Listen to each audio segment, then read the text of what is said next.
Dialogue start होते ही हम एक साइंटिस्ट हंट को देखते हैं जो कि एक खास मिशन के लिए एक एक्स सोल्जर डीसी को हायर करता है। असल में हंट ने मिनरल की तलाश के लिए एक ऐसे एरिया में जाना था जो कि वार जोन था, जहाँ पर जंगें होती रहती थी और ये जंगें मिलिट्री और वहाँ की लोकल एरिया के लोगों के दरमियान होती थी और इसीलिए वो डीसी को हायर करता है ताकि वो उसकी सिक्योरिटी के लिए अपनी सोल्जर टीम को उसके साथ लेकर चले। और ये एक काफी बड़ा और कॉम्प्लिकेटेड मिशन था। डीसी हंट के साथ अपनी इस डील को ऑन करता है और उससे एडवांस ले लेता है और अपनी एक सोल्जर टीम रेडी करके उस जगह के लिए चल पड़ता है। उसकी टीम में 6 सोल्जर होते हैं और उन सब का एक अलग रोल था। वो लोग केयरफुली हंट को उस जगह तक ले जाने में कामयाब हो जाते हैं। वहाँ पर उन लोगों को एक काफी पुराना मिलिट्री शेल्टर दिखाई देता है और यहाँ पर हंट का टारगेट उस मिलिट्री शेल्टर के अंदर जाना था। तब 2 सोल्जर बाहर निगरानी के लिए रुकते हैं और बाकी सोल्जर अंदर शेल्टर में जाते हैं उसे एक्सप्लोर करने के लिए। जो सोल्जर शेल्टर के बाहर होता है उसे वहाँ जंगल की तरफ कुछ दिखाई देता है और वो फायरिंग करने लगता है। तब गोलियों की आवाज सुनकर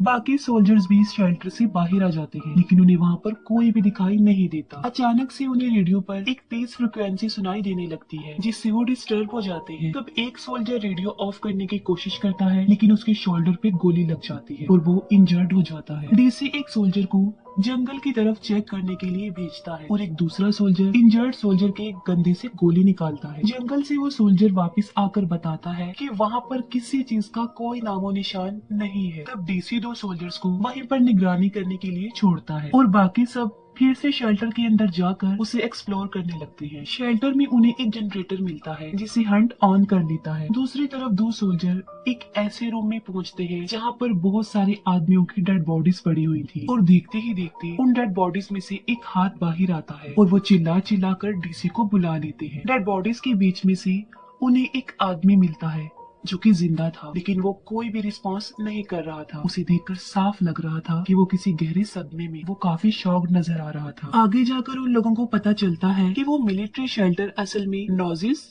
यानी 6 सोल्जर्स का है और यहाँ पर वो नॉजिस सोल्जर्स आम इंसानों पर बहुत ही खतरनाक किस्म के एक्सपेरिमेंट्स किया करते थे। तब हंट से पूछा जाता है कि क्या उसकी रिसर्च का इस सब से कोई कनेक्शन तो नहीं है, जिस पर वो साफ इनकार कर देता है। अब क्योंकि डीसी को इस काम करने के पैसे मिले थे और इसलिए वो इस बात में ज्यादा इंटरेस्ट नहीं लेता और इस बात को इग्नोर करता है। एक सोल्जर उस आदमी को एक रूम में ले जाकर बैठा देता है और उस पर नजर रखता है। दूसरी तरफ हंट एक ऐसे रूम में जाता है जहाँ पर एक काफी पुरानी और काफी बड़ी मशीन पड़ी हुई थी और यहाँ पर हमें ये पता चलता है कि असल में उसके यहाँ आने का मकसद सिर्फ वो मशीन है, यानी वो इस मशीन की तलाश में ही यहाँ पर आया है। वो किसी एसोसिएशन के लिए काम किया करता था जिन्हें वो सारी रिपोर्ट्स प्रोवाइड कर रहा था। वो सोल्जर उस आदमी से बुलवाने की काफी कोशिश करता है लेकिन वो कुछ भी नहीं बोलता और चुप ही रहता है। उस सोल्जर के हाथ से एक कॉइन नीचे गिर जाता है और जब वो उसे उठाने की कोशिश करता है तब वो दिखता है कि उस आदमी के पीछे कोई खड़ा हुआ है। तब वो जल्दी से अपनी गन उठाता है लेकिन उस आदमी के पीछे वहाँ पर कोई भी नहीं होता और इतनी ही देर में वहाँ पर डीसी भी आ जाता है और उस सोल्जर को वो रेडियो रिपेयर करने के लिए रेडियो रूम में भेज देता है। हंट जो कि अपने काम में बिजी होता है और वो ऐसा फील करता है जैसे उसके पीछे कोई खड़ा हुआ है और जब वो टर्न करके देखता है तो वहाँ पर कोई भी नहीं होता। घबराहट के आलम में वो वहाँ से बाहर जाने की कोशिश करता है लेकिन किसी ने बाहर से डोर लॉक कर दिया था। तब उसे एक बार फिर से अपने पीछे किसी की प्रेजेंस का एहसास होता है और दोबारा से मुड़कर देखने पर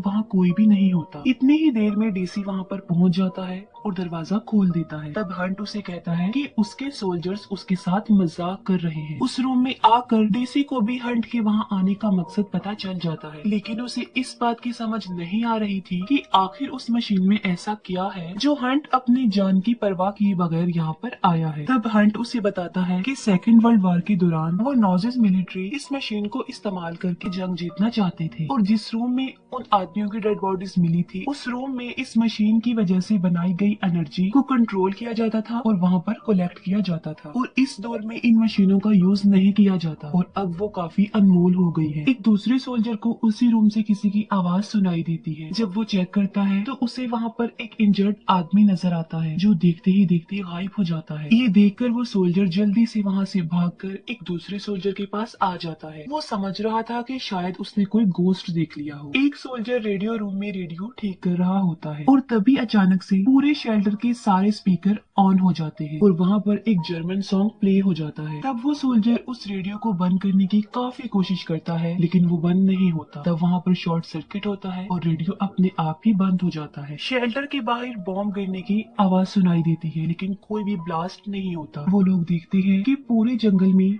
रोशनी ही रोशनी फैल चुकी है और लाइट में बहुत सारे लोग भी खड़े हुए नजर आ रहे थे और वो सब सोल्जर्स उन लोगों पर अंधाधुंध फायरिंग करने लगते हैं, लेकिन उन खड़े हुए लोगों में एक आदमी भी वो नहीं मार पाते। और तभी अचानक से तेज हवा चलने लगती है और वहाँ पर फिर से अंधेरा छा जाता है। वो नोटिस करते हैं कि उनका एक सोल्जर वहाँ से गायब है और उसकी जगह पर एक आयरन क्रॉस पड़ा हुआ है। ये देखकर वो काफी हैरान हो जाते हैं कि आखिर ऐसा क्यों हो रहा है, ये सब कुछ कौन कर रहा है, क्योंकि वो आयरन क्रॉस नाजी सोल्जर्स के पास था। एक सोल्जर डीसी को एक बुलेट दिखाता है। वो बुलेट काफी पुरानी और वेस्ट हो गई थी, अब किसी काम की नहीं थी और उस गोली से फायर करना इम्पॉसिबल था, क्योंकि अगर कोई ऐसा करता तो वो उसी को मार डालती जिसने वो गोली चलानी थी। इन सब चीजों से वो काफी परेशान हो जाते हैं और तंग आकर डीसी उस आदमी को गन पॉइंट कर देता है और तब वो आदमी पहली मर्तबा मूवमेंट करके उसकी तरफ देखता है। फिर डीसी हंट के पास जाता है। हंट उसे प्रोजेक्टर पर एक मूवी दिखाता है। तब उन्हें पता चलता है कि नॉजिस मिलिट्री इस मशीन का यूज करके मुर्दों को जिंदा करने की कोशिश कर रही थी, यानी वो रियलिटी से खेलने की कोशिश कर रहे थे और वो एक ऐसी फौज बनाना चाहते थे जो कभी भी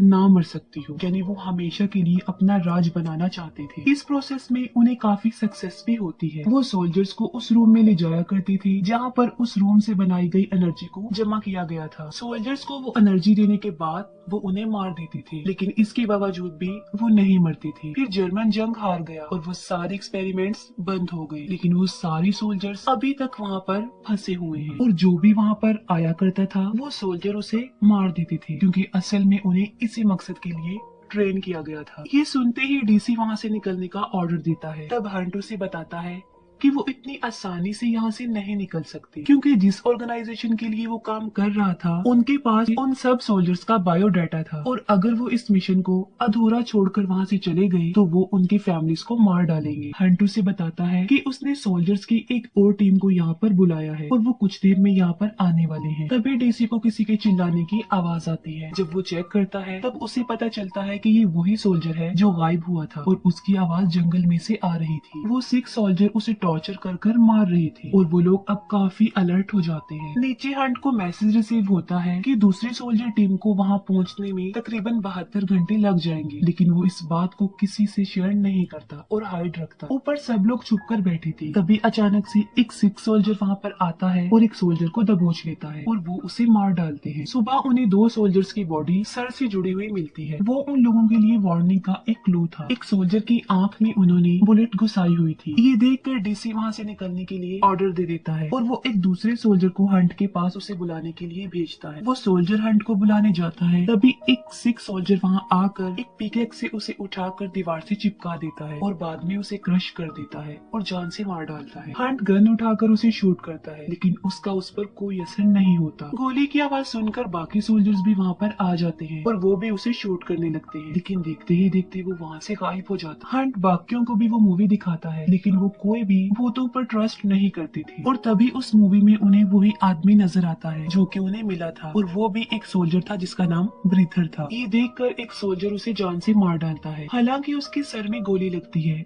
लेकिन फिर भी वो नहीं मरता। अचानक से लाइट ऑफ हो जाती है और ब्रीथर उस सोल्जर को लेकर वहाँ से गायब हो जाता है। वो सब बाहर जाकर देखते हैं, तब उन्हें उनका पार्टनर सोल्जर मरा हुआ मिलता है और उसके ऊपर 4 लिखा हुआ था, यानी उन नोजिस ने उस सोल्जर को रिप्लाई किया था कि अब वो 4 रह गए हैं। उन लोगों को अंदाजा हो चुका था कि वो कितनी बड़ी मुसीबत में फंस चुके हैं और अब वहाँ से निकलने के लिए कोई रास्ता नहीं बचा। तब वो उस मशीन को यूज करके उन नोजिस मिलिट्री को उस ट्रैप में फंसाने का प्लान बनाते हैं। वो लोग अपनी सारी तैयारी कर लेते हैं। हंट उस मशीन को रिपेयर करके उसे इस्तेमाल के काबिल बना देता है। एक बार फिर से जंगल में चारों तरफ रोशनी छा जाती है और वो 6 सोल्जर्स वहाँ पर पहुँच जाते हैं और इस बार उनके साथ उनका लीडर यानी वही आदमी ब्रीथर भी था। नोजिस आगे बढ़ने लगते हैं और वो उन पर फायरिंग शुरू कर देते हैं, लेकिन गोलियों का उन पर कोई असर नहीं होता। नोजिस बिल्कुल उस शेल्टर के पास आ गई थी। वो सोल्जर शेल्टर के अंदर चले जाते हैं और उनके पीछे पीछे वो नॉजेस में चले जाते हैं। वो उन नॉजेस को अपने पीछे लगाकर उस मशीन तक लाने में कामयाब हो जाते हैं, लेकिन इस कोशिश के दौरान उनका एक और सोल्जर मारा जाता है। फिर सर्वाइवर सोल्जर किसी तरह उन नॉजेस को मशीन के पास ले आते हैं और हंट मशीन ऑन कर देता है। उस मशीन से एक एनर्जी वेव निकलती है